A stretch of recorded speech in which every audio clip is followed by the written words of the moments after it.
We're here today with Basstaic Bait Company Pro Staffer and ZLF Bass Federation Vice President John Vorgich, and he's going to show us how to pack the bearings on a boat trailer. This is just part of our series of how-to videos. Everybody who has a boat trailer at some point is going to want to work with the bearings. So let's go over to John. He's going to show us how to do that today. Hi, this is John with Basstaic Baits and ZLF TV. We all spend a lot of money as boat owners, from the cost of the boat to registration, insurance, not to mention lake fees, gas, and oil. One thing I like to do to make sure I'm cutting costs and making sure my boat is as safe as possible is doing routine maintenance and minor repairs on the boat myself. Today we're going to take a look at changing our trailer bearings and our races. So let me get this thing jacked up and we'll get to it.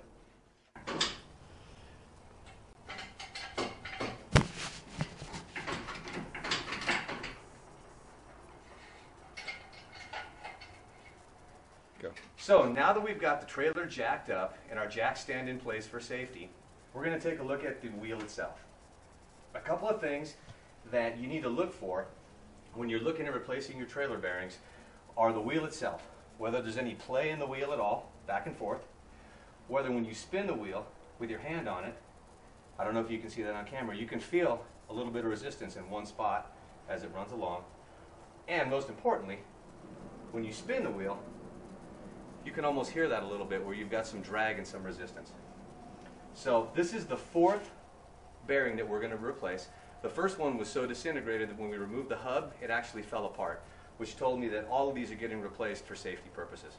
So the first thing we're going to do is begin by removing this plate here, and we're going to get to the hub. Okay.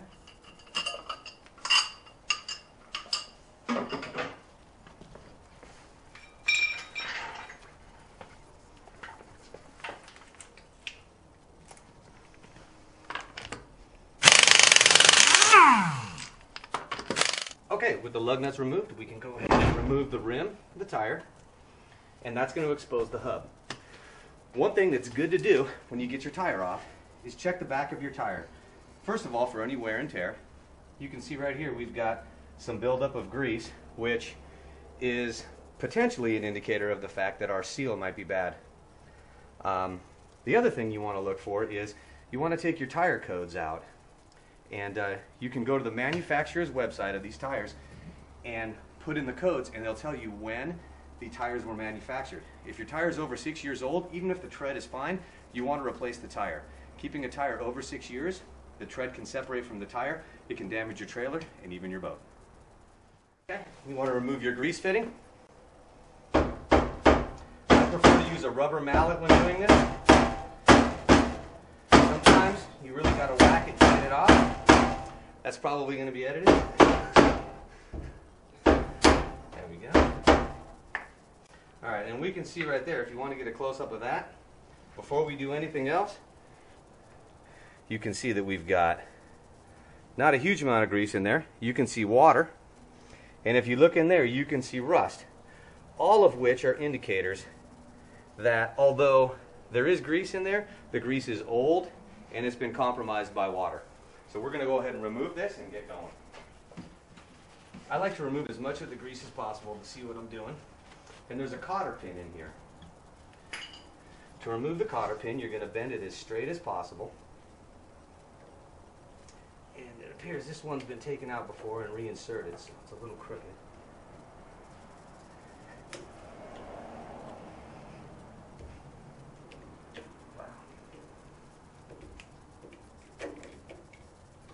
Actually, it doesn't even have a second arm on it, it appears. See, that cotter pin was not really in good shape. So these are very inexpensive. Anytime you remove them and they're not in good shape at all, or even if they are, it's a good idea to just get rid of them and replace them. You'll take out this locking nut mechanism, which is held in place by the cotter pin. And then my hub happens to be a 1 1/8 inch nut, which is removed off the spindle here.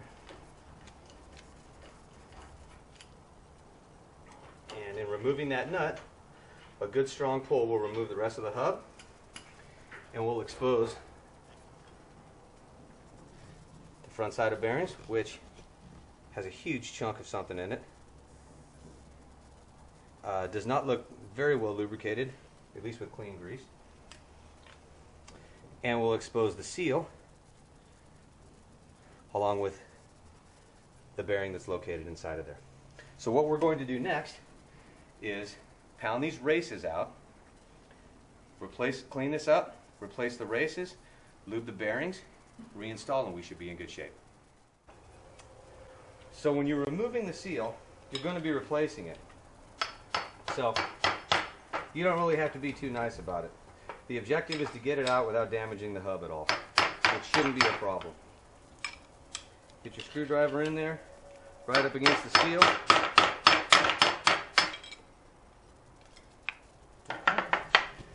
And you'll see that when the seal comes out, the other bearing comes out as well. Those can be discarded, as well as the other bearing that was removed.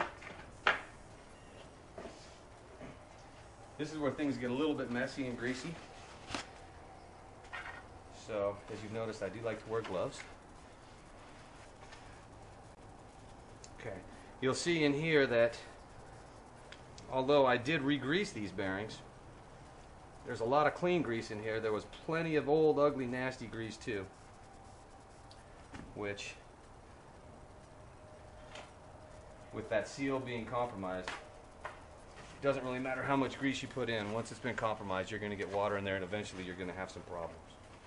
Okay. I like to use 2 different punches when I remove my races,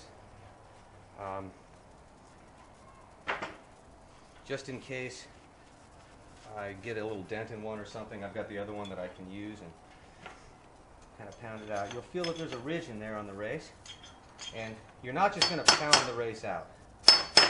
Okay, you have to go around in a almost like a 3-point system. It helps if you place your punch on the edge of the hub and allow it to rest on that as you're pounding, and it's starting to come loose. It's about ready to come out. And you'll see that's the race that we just pounded out. The bearing sits on the inside of that, and you'll get a little more clear picture of that when we show you the brand new ones. But the race is actually inserted this way into the hub. So there's a second race, the outer portion, and we're going to do the exact same thing with that. If we can find the edge of it, and we're going to start to pound that out as well.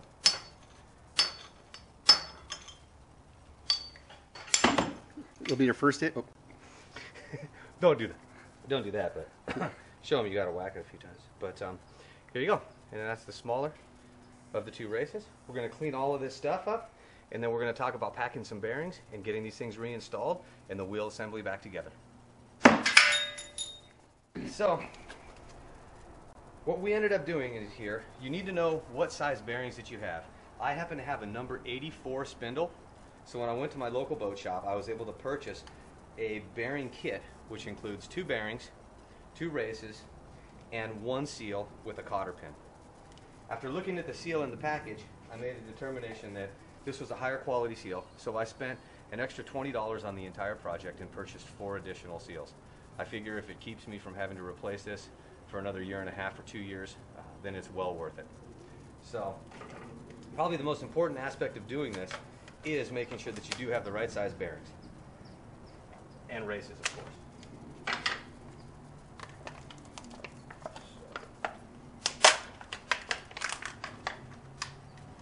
Okay.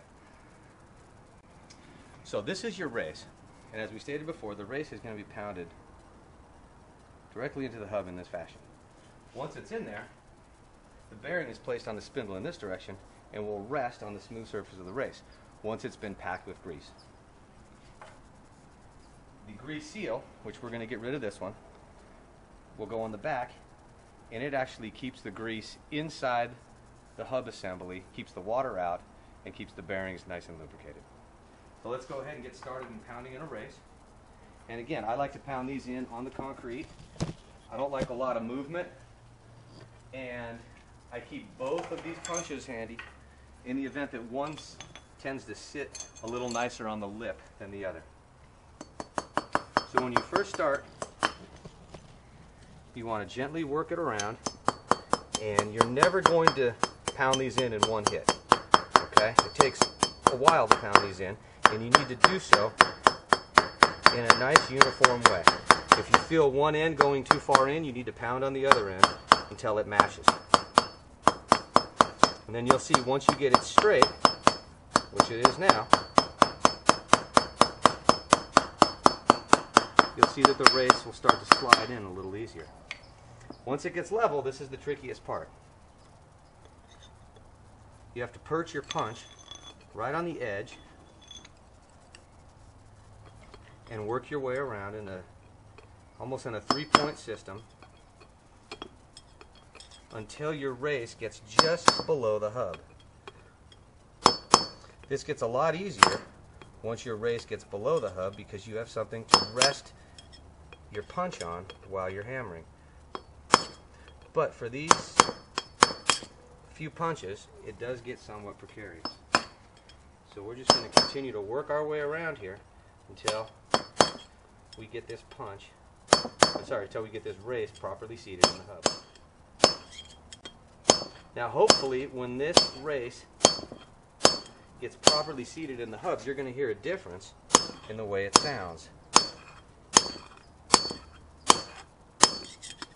And you'll definitely, when you're doing this yourself at home, you'll definitely feel a difference. That was it right there. You can hear the difference. Okay. That race has been properly pounded. So we're going to flip it over. And we're going to do the exact same thing with this one.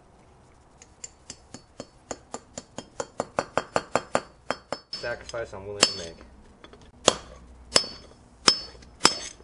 This race is really sliding in there a bit. Notice I'm going from point to point. There it goes. You can hear that difference right there. That race is properly seated. So now, both races have been properly installed in the hub. So we've got to grease the bearings, put the seal back on, and we'll be ready to reinstall the hub in the wheel.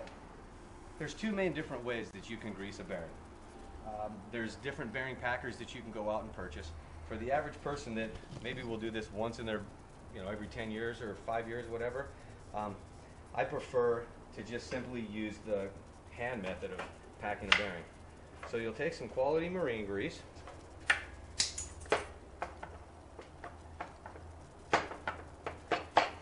and you'll put a nice glob in your hand right there, and you'll grab your bearing. Okay? The idea of this is to force grease up into the bearing. Not just simply cover the bearing with grease, but to force grease into it.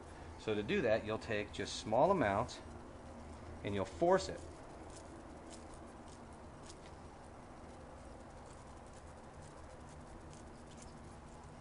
And you want to continue to do this where you bite off little pieces of grease. Stay in the same spot until you see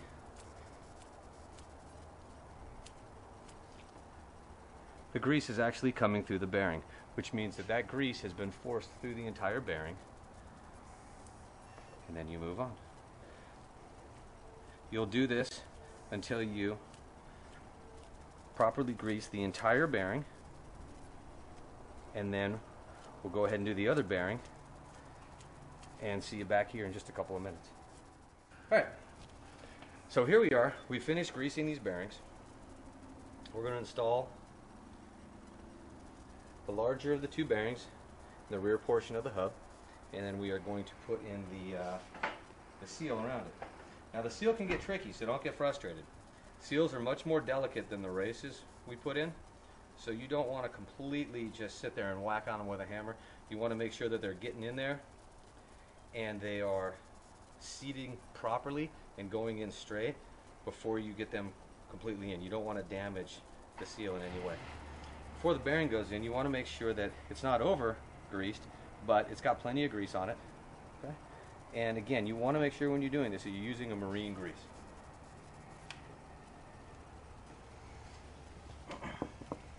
The bearing will slide in, and it fits very nicely in with the race.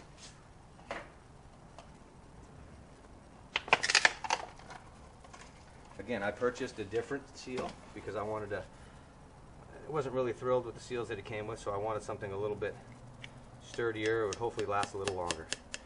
And then you just kind of, these can get tricky.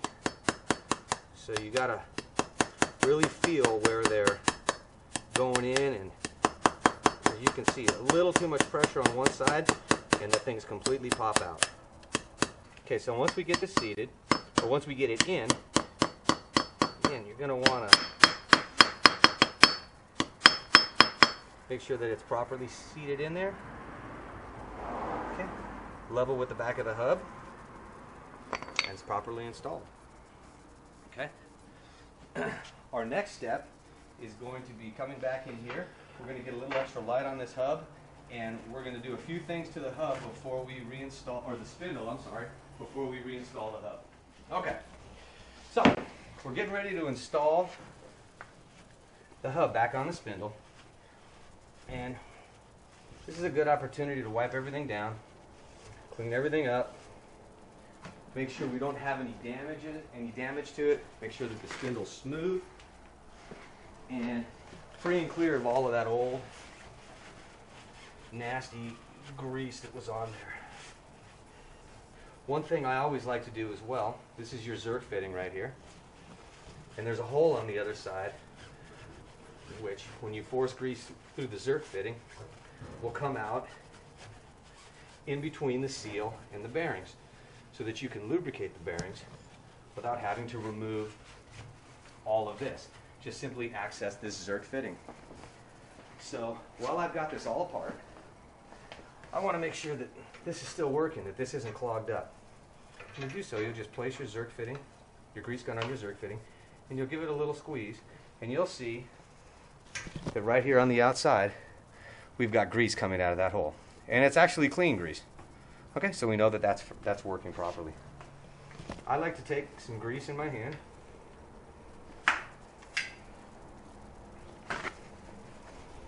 and just rub some along the spindle. Okay. Just to make sure that we have a nice, clean, lubricated spindle for our new hub to sit.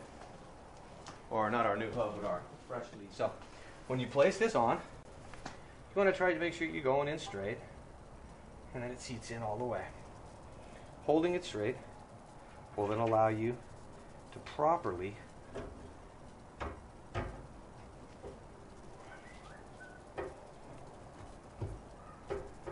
get this bearing seated in there.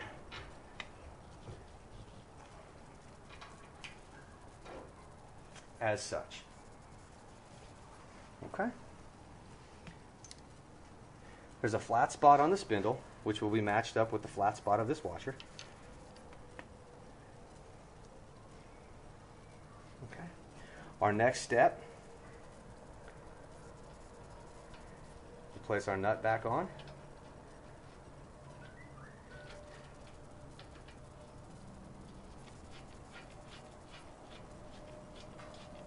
Now, we don't want this so tight that it adds additional pressure to the bearings, but we don't want it loose either. We don't want there to be any play whatsoever in those bearings, because that's going to cause those bearings to fail. So what a lot of people like to do is maybe tighten it up just a little too much, or a little bit snug, and then go back and forth. Loosen it a little bit, spin it, listen and feel.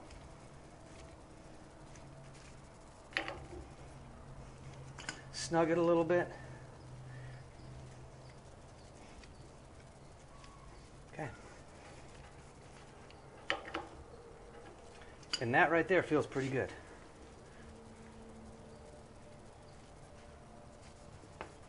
Let me grab the cotter pin. Okay. So, I always like to run the cotter pin through once. Okay. That way we've got a clear idea as to where the cotter pin is going to go. And we have this locking nut that has offset teeth on it. So we want to slide that over until we find a spot where,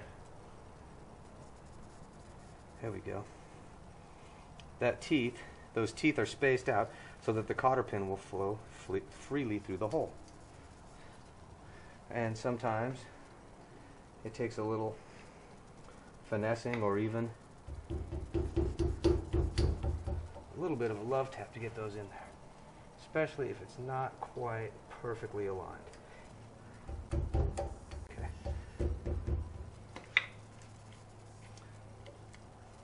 Once the cotter pin's through, we grab, it's always important you grab your cotter pins at the end so that they bend in a nice uniform fashion. And you want to make sure that that cotter pin is bent up and completely out of the way of your grease fitting.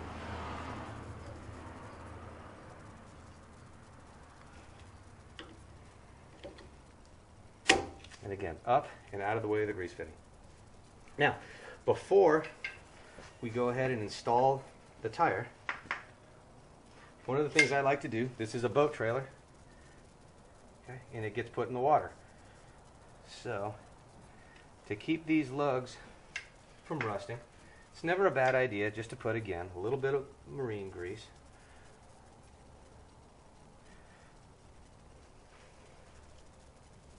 And then we install our grease fitting.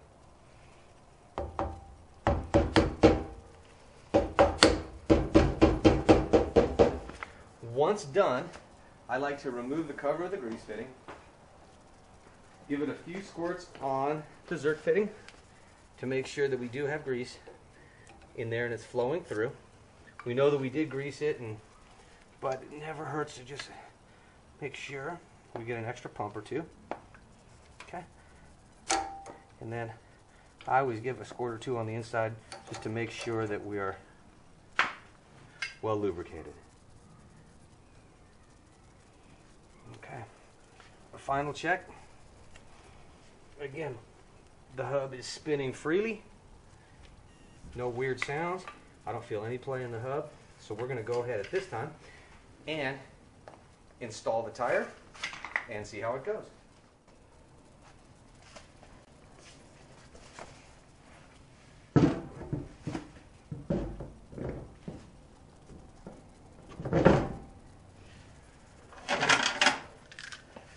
I'm using an impact wrench, as you saw earlier. It's always important with an impact wrench to make sure you get your lugs started. Don't just sit it right on the edge and grab your impact gun or impact wrench and start tightening. Because if these get cross-threaded, you're going to end up having to replace your lugs and breaking these off, and it's a pain. So.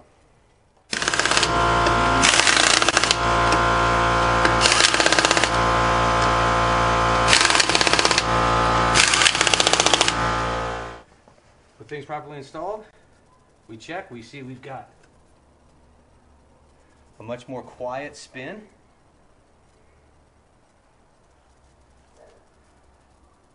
A free spin. As I keep my hand on the tire and move it back and forth, I don't feel any resistance whatsoever.